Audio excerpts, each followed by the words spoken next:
Hi, I'm Danielle Ward, the Literary Manager at San Diego Repertory Theater, and I'm excited to invite you today to our conversation about Second City's She the People. We are opening our 45th season with this renowned comedy troupe for a 3-week special engagement between September 9th through the 27th. And we are excited because this is a new work written by, conceived by, directed by, and performed all with an all-star cast of females, all about what it's like to be a woman in today's crazy world. Today, I'm happy to introduce, we're chatting with Carisa Barraca. Barreca, really good. Barreca, oh man, Carisa Barraca, the resident director of Second City, She the People, as well as a cast member, right? Yes. I'm so excited to do both. Yeah. And you're also the leader, the host of Girls Night Improv. I am Girls Night In every Tuesday throughout this crazy thing we're in right now, and we can't be at the theater. We're going to link that as well so that people can start having some laughs in their home because it's super fun. But for those of us who don't know about Second City, could you maybe lead us in to explain what it's like in a nutshell? Sure. For those who don't know what Second City is, we've been around since 1959. Since then, a lot of amazing alumni have come through Second City: Tina Fey, Amy Poehler, Steve Carell, Stephen Colbert, Aidy Bryant. The list truly does go on and on. This whole phone call could just be me listing alums, which would make it probably not an exciting phone call for you, but it's pretty exciting for us. So all those alums have come through Second City. We're a sketch and improv theater. Sketch is when you are a written form of comedy you might see on SNL, and improv is when we make it up off the top of our heads. She the People has both of those in ours. And She the People, specifically at Second City, is made up of an all-female cast. The Second City's first all-female cast, direction, music direction, producers, it's all female. Which makes it the best one, right? We're very excited about it, I'm not gonna lie. Awesome.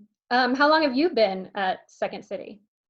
And what is it like? I mean, what is it like to work there?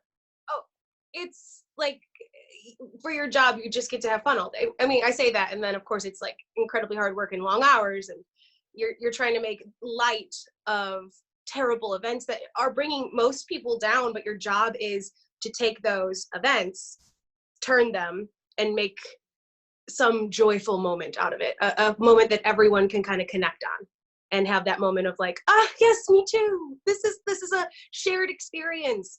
And that's kind of what I love about working at Second City throughout my career, is like being able to take just like hard topics that, you know, you wouldn't want to have a conversation about like around your dinner table, but then we bring it in front of a huge audience and make you laugh about it and think about it, and you walk away and you're like, yes, I get that, or now I'm rethinking an idea I might have had before. So that's a great part about being at Second City. I've been at Second City, and I just found this out that like over the last couple, or in April, I made my 10-year anniversary here at Second City. Yeah, very exciting. 10 years. Thank you.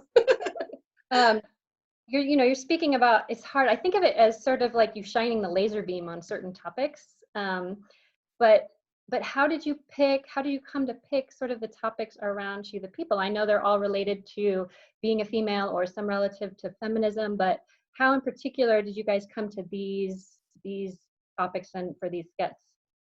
Well, we're blessed. We're very lucky at Second City to be able to like try things out. This is how we kind of come to a consensus of what an audience wants to see, is we put it up in front of an audience.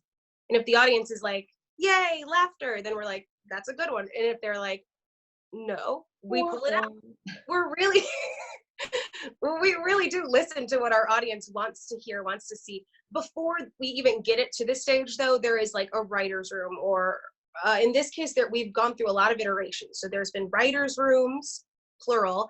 And then in addition, there's been like brush ups and punch ups and like additional material written by myself and Carly Heffernan.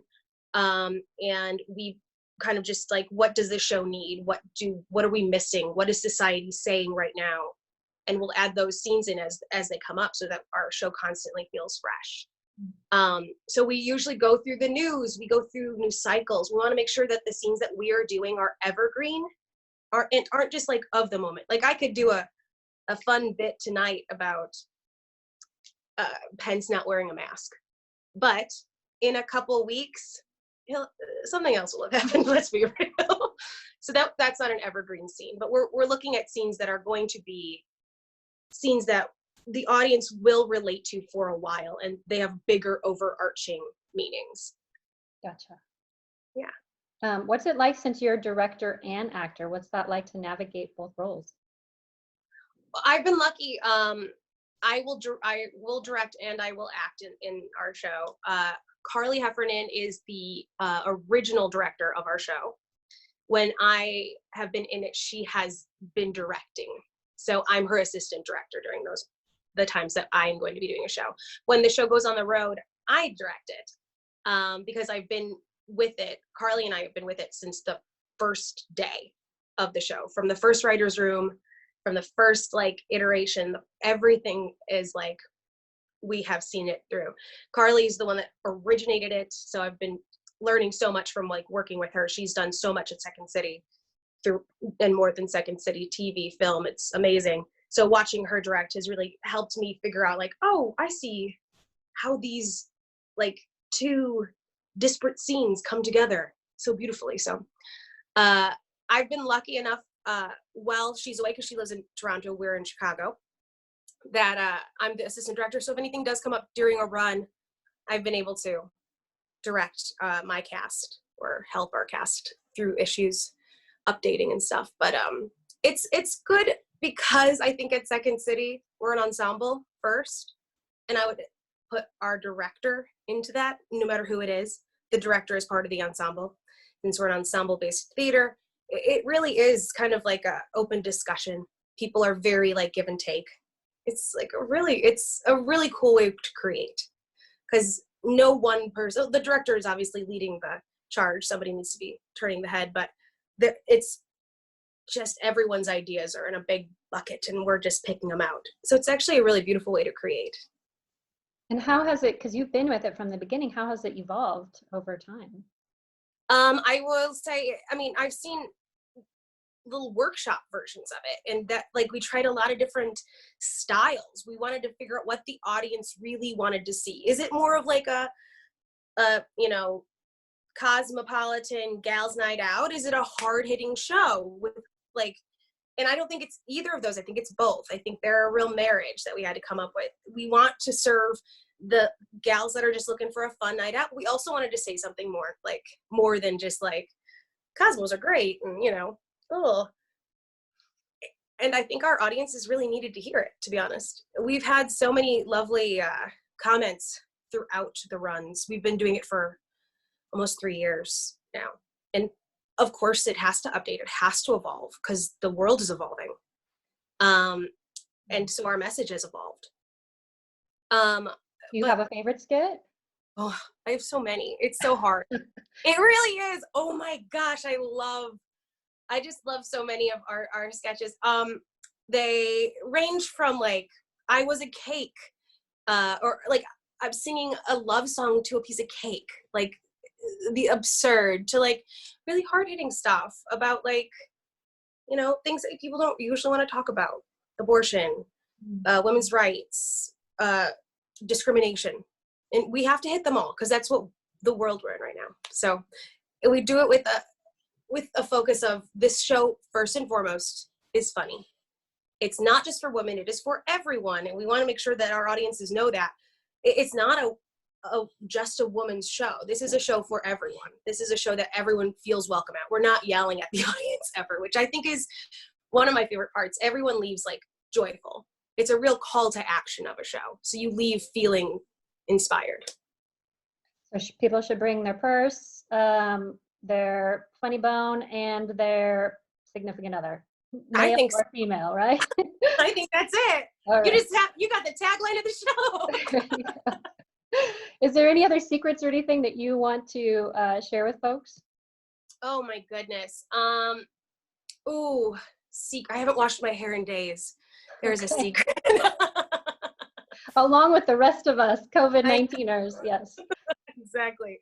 A secrets of the show. I think I know that this is all cheesy and it's always a question our audience has. Are you guys friends? Do you enjoy doing this? Is this like really as fun as it looks? And it is.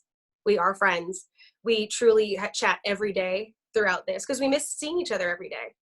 And I think that energy, that friendship, that camaraderie, that joy of bringing this specific show to our audiences is, you can see it on stage.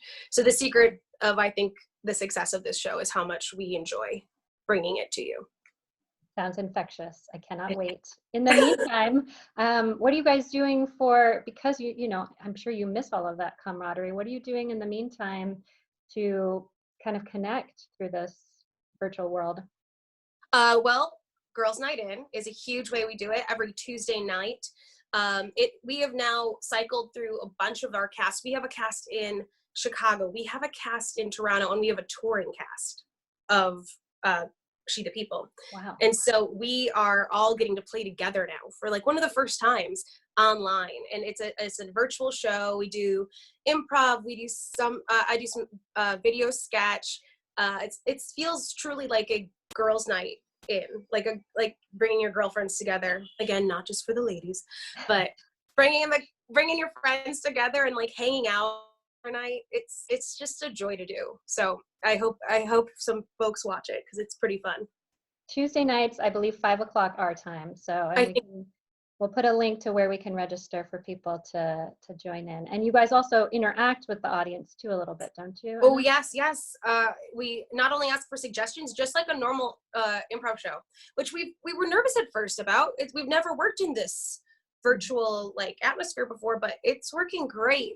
We ask for suggestions, the audience types them out, we use them, and we call people up just like we do in our show. Call people up on stage, call people up into this chat, and they get to work with us in scenes and sketches, and it's just a lot of fun. In games, we also play a lot of like actual games, so it's really fun. All right, it'll keep us going until we can see you in September. Yes. I know you have a rehearsal to get to, so I won't keep you much longer, but I just want to say thank you so much Girls' Night for the improv party.